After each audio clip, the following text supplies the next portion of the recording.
রাজনীতি থেকে বিনোদন, অর্থনীতি থেকে খেলাধুলো, পরিবহন থেকে মহাকাশ গবেষণা, আন্তর্জাতিক সম্প্রীতি থেকে জিডিপি, সব ক্ষেত্রেই 2023 ছিল ভারতের কামব্যাক ইয়ার। 2023 সালটা আমাদের দেশ ভারতবর্ষকে সত্যিই বদলে দিয়েছে, যে কারণে এক নতুন ভারতবর্ষ হিসেবে ধরা দিল আমাদের দেশ। আসুন আজ বরং সেই কারণগুলোই জেনে নিই। সবার প্রথমে বরং আমরা দেখে নিই খেলার জগতে কতটা এগিয়ে গেলাম আমরা। এই প্রথম শুধু ক্রিকেট নয়, বরং অন্যান্য খেলাতেও সেরা হয়ে উঠেছে ভারত।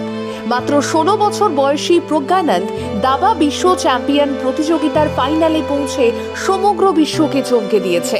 এই বছরেই প্রথম ভারতীয় হিসেবে বিশ্ব অ্যাথলেটিক্স চ্যাম্পিয়নশিপে সোনা জিতেছেন নীরজ চোপড়া। মেগা ফাইনালে 88.17 মিটার দূরত্বে জ্যাভলিন ছুঁড়ে টোকিও অলিম্পিকে ইতিহাস গড়েছেন এই সোনার ছেলে।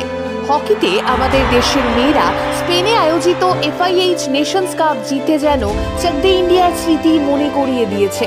শীতল দেবী প্রথম ভারতীয় মহিলা হিসেবে এশিয়ান গেমসে মোট 3টি সোনার মেডেল জিতেছেন। তিনি ভারতবর্ষের প্রথম প্যারা আর্চারি চ্যাম্পিয়ন। শীতল দেবীর হাত নেই, তিনি পা দিয়ে তীর চালান। আর এই বছরে বেস্ট ইউথ অ্যাথলেটিকের অ্যাওয়ার্ড পেয়েছেন আমাদের শীতল। 2023-এ এশিয়ান গেমসে ভারতের স্লোগান ছিল अब की बार 100 पार।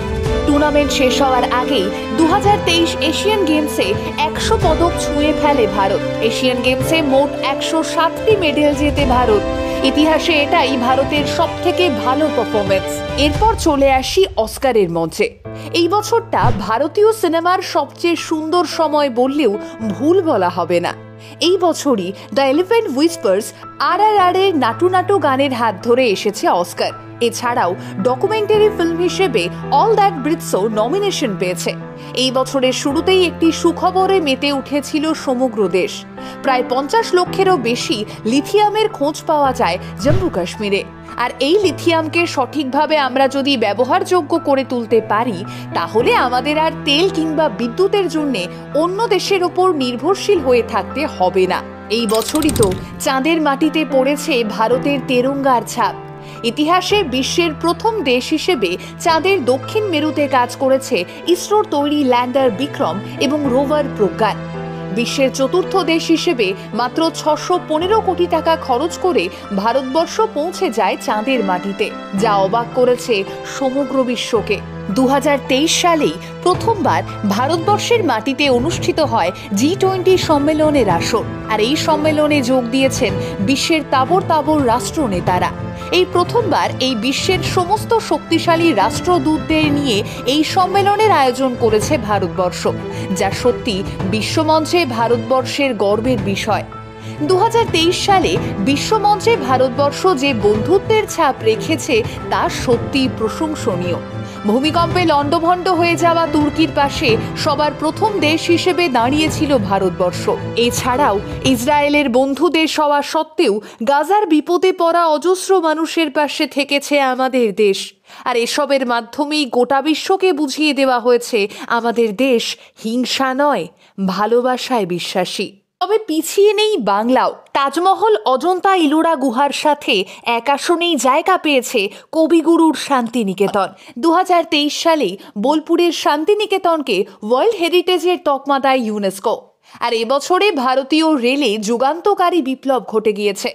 বাংলা সহ দেশের বিভিন্ন জায়গায় চালু হয়েছে দ্রুত গতির bullet train Vande Bharat express. আর দেশে প্রথম নদীর নিচে মেট্রো রেল প্রকল্প গড়ে উঠেছে আমাদের কলকাতায়। জনসংখ্যার দিক থেকেও ভারতবর্ষ এবছর চীনকে পেছনে ফেলে শীর্ষে উঠে এসেছে। 2023-এর শেষে কলকাতার ব্রিগেড ময়দানে মানুষের কল্যাণে প্রায় লক্ষাধিক মানুষের কণ্ঠে গীতা পাঠ হয়েছে। বিশ্বকাপ ক্রিকেটের মঞ্চে ভারতের স্বপ্নভঙ্গ হলেও কিছু অভাবনীয় রেকর্ড গড়ে উঠেছে। যেমন সচিনের ওয়ানডেতে ক্রিকেটের রেকর্ড ভেঙে দেন বিরাট কোহলি এবং সবথেকে বেশি উইকেট নিয়ে টুর্নামেন্টের বেস্ট বোলার হয়ে ওঠেন মোহাম্মদ শামি। 2023 আসলে কামব্যাক করার বছর।